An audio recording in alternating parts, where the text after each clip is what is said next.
এটা হচ্ছে পানকড়ি রেস্টুরেন্ট, যেটা হচ্ছে আমাদের উত্তরা দিয়াবাড়িতে অবস্থিত।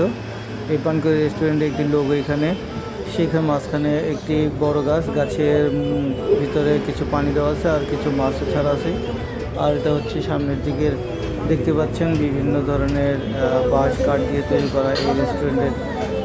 মোটামুটি রেস্টুরেন্টটি খুবই সুন্দর, আশেপাশের এনভায়রনমেন্টও অনেক সুন্দর। সব মিলিয়ে আসলে খুব অসাধারণ একটি ভিউ। তো চমৎকার একটি ভিউ। এটা হচ্ছে দোতলা। এখানে যে সিঁড়িটি করা হয়েছে, সিঁড়িটিও বাঁশ দিয়ে তৈরি করা হয়েছে।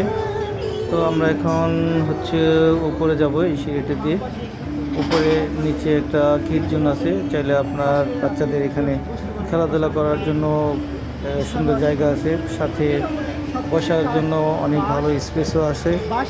এখানে আপনি আসলে মোটামুটি অনেক সুন্দর একটি সময় কাটাতে পারবেন।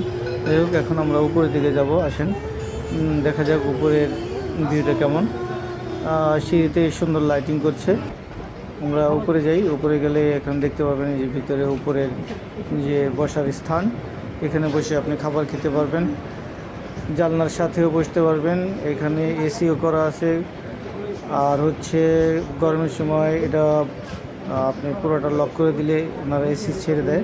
তো সব মিলিয়ে এনভায়রনমেন্টটা খুব সুন্দর, খাবারগুলো ভালো ছিল, মেনুগুলো আমি দেখেছি।